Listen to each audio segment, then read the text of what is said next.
there. I'm joined now by former Trump advisor Rick Gates. Rick, was this a rigged trial? 1,000%, yes. It's politicized, it's weaponized, and I think that you're going to see over time the American people react in a very visceral way to how this was done. Obviously, his team will appeal this. They will have multiple avenues. Rick, I'm really sorry about this. Please stay where you are. I want to hear just from some of these supporters outside the courtroom. Rick, please stay where you are. Because you want to hear. That's the reason we have judges, because judge is supposed to hear both sides, not one side. When you think about emotions right now, the emotions you feel right now about the verdict, what are the emotions? Could you name them? And name as many as you can. The chap's being asked there how he feels about this verdict. Let's hear from him. I don't want to say, Okay. Well, he's bereft, isn't he? He's bereft, isn't he? All right, Rick, I'll bring you back in. All right. So Rick, yes, sorry to interrupt you there, but it is quite interesting to get live reaction from people outside the courtroom there. We'll keep dipping in and out of this. So you were saying 1,000% this is a rigged trial. Yeah, look, it was rigged from day one when they decided to hold this in New York. You've got a federal charge being tried by a state court, which is probably the highest degree that the appeal will likely be overturned on. So there's a lot more to work through here. Obviously, it's a dark day for our country. You saw an angry, exasperated, and frustrated former President Trump. But the fact that he was, found guilty on all 34 charges is a pretty damning statement by this jury, by this judge. And I think as we move forward and we look, back at how this appeal is going to move forward, there's going to be a lot of grounds for the basis for the Supreme Court of New York to look at. Whether they ultimately acquit President Trump, I don't know. It's still New York. Look, what could happen, Rick? What can happen here? That's the question on everybody's lips. Is Trump going down?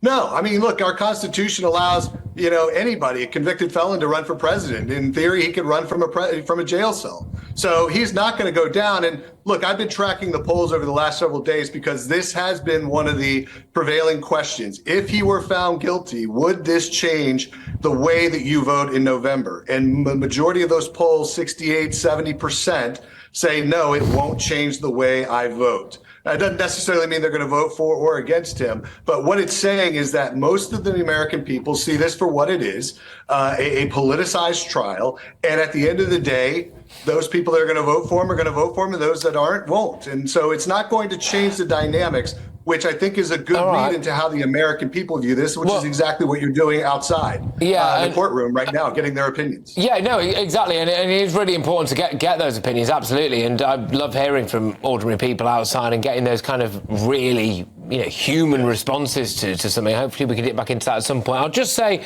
that what we've got at the moment is live shots aerial shots from the back of the courtroom. So Trump came out initially. He said it's a rigged trial. He's just been found guilty of all 34 counts. We're expecting him to get out and go into what I think is called the Beast, isn't it? These big cars that they drive around in there. Rick, I'll ask you about this. So, look, I'm just reading in front of me here. Each of these 34 counts carries a maximum sentence of 4 years in prison. However, New York imposes a 20-year sentencing cap for this type of offence. However, such sentences are usually only doled out with mitigating circumstances like previous felony convictions or based on the seriousness of the crime. Well, if you're right, and this is massively politically motivated, and this is designed to shut Donald Trump up and stop him from standing, then what's to say they won't imprison him? Oh, I think they very well could. I mean, they've already asked for a sentencing sometime in July, if that schedule holds. Obviously, the appeal will have to go, first. But at the end of the day, when you look at the way that this judge has run the trial, and he plays a massive part in the sentencing, he's the one that ultimately decides how many years for each of those charges Donald Trump could potentially get. It could be, a significant number. It won't be anywhere near the maximum number, which the media loves throwing around, but it'll be, a minimal number. But look, at the end of the day, whether it's 1 or 10, the impact is being made, right? You're having a former president, potentially go to jail, which opens a whole litany of issues and questions moving forward. So it's not a great day for Donald Trump. Look, this is going to be a boost, though, is it not, for Biden? I mean, or I suppose it could work the other way, couldn't it? That Trump's base is going to be really worked up by this. Again, he's saying it's rigged, it's a disgrace, it's a politically motivated trial. Does that really mean, then, that every single member of that jury had it in for Trump? No, look, what we will find out over the next probably 48 hours is how the jury potentially deliberated a lot of this. And I think that's where a lot of people will be interested. What did they talk about? Why did they ask certain questions about certain testimony? Did they believe Michael Cohen as a witness? They clearly felt that there was enough evidence to convict on every count. But at the end of the day, what the American people are seeing is some guy, a former president that now has four trials against him. This is the first and by far the weakest of the four. Look, Rick, what is this? By a number of legal analysts. Well, okay. Well, let's stick with that then. So, unless I misheard you, Rick, sorry, you seem to think that this was the weakest of the four criminal trials that former President Trump is facing. If he's been found guilty of all 34 counts in this, then that doesn't bode particularly well, does it? Not at all. And that's it. If you look at the venues of the other jurisdictions outside of the classifieds document case in Florida, the other two are in New York and D.C. Those are going to be problematic for him as well. And this is exactly what everybody said before any of these trials started, is that these venues were selected because they were going to be biased against Donald Trump.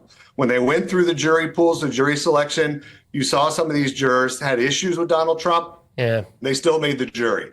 Normally, in a trial in the United States, you would not have that. You would be able to find people within a jury pool that were truly neutral or unbiased. And that is exactly one of the grounds that the appeal will fall from, is this idea that the Trump team could not change. The judge would not allow them to change venue, which is a very, very important part in this trial. All right. So, look, this is the quotes unquote hush money case, which involved a former porn star, Stormy Daniels. What does this mean for his marriage then? Because according to the jury, he cheated on his wife and paid her off.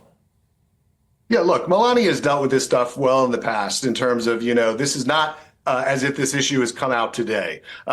We dealt with this issue on the campaign in 2016 when it first came out. It obviously took 7 years for prosecutors to bring these charges. If you recall, the FEC, the Federal Election Commission in our country, declined to bring this case against President Trump. And then the first district attorney of New York declined to bring this case against Donald Trump. It wasn't until Alvin Bragg assumed his new role that he then reinvigorated the charges and brought the case. So there are still a lot of problems with it. Look, he's got to, sort through the family issues. He will. Melania knows how these political cases go, and she is stuck by his side, and she has been on the campaign trail with him, and I don't see any change in that. In fact, I think it's going to motivate his base to come out even stronger. Look, we have got some fabulous shots for you all here. So we've just had an aerial shot from outside the back of the courtroom now, where presumably former President Donald Trump will leave and exit and enter his motorcade. These are live images from the front, and we've been hearing from some of the Trump supporters earlier on. I hope to go back to that soon.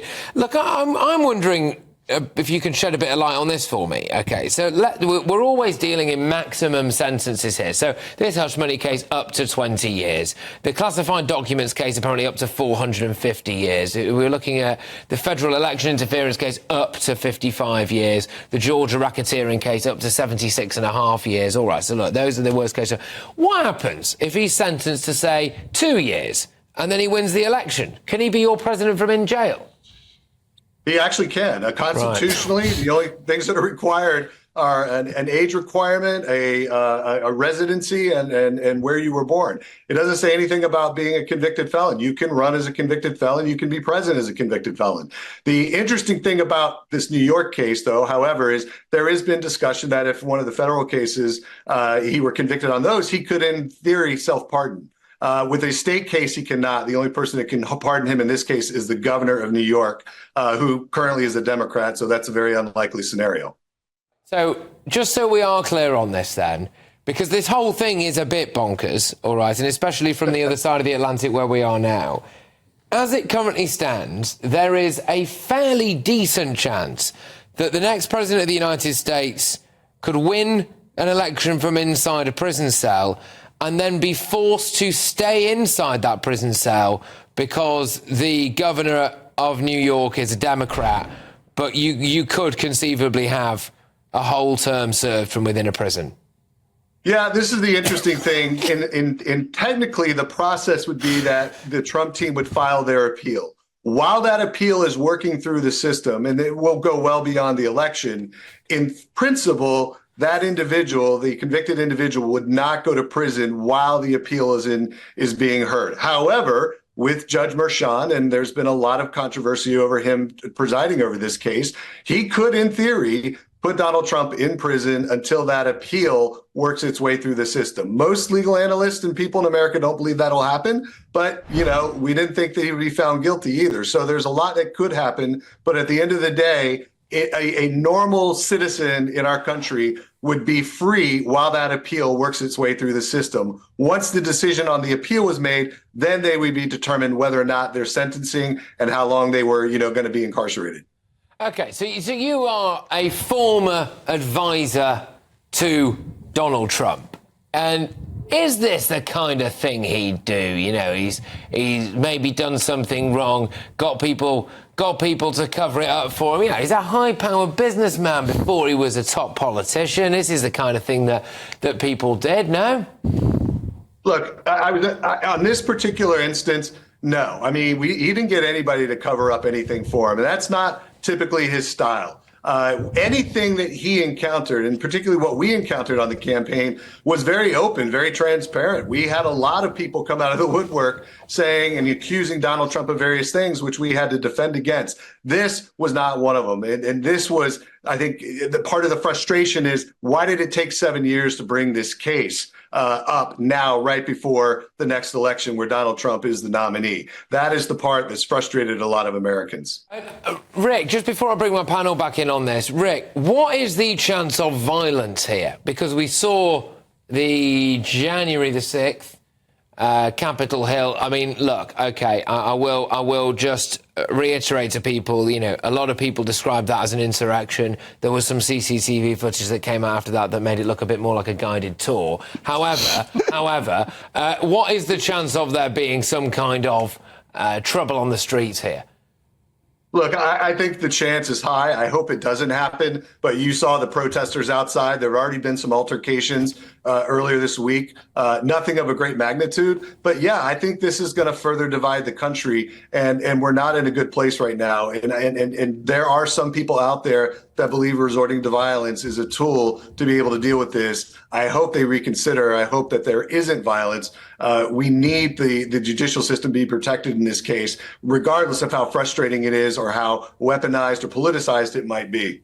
Okay. Look, Rick, I'm going to ask you if it's okay to hang around a little bit for us. I am very sorry. We have called you at the last minute here, and you've done us absolutely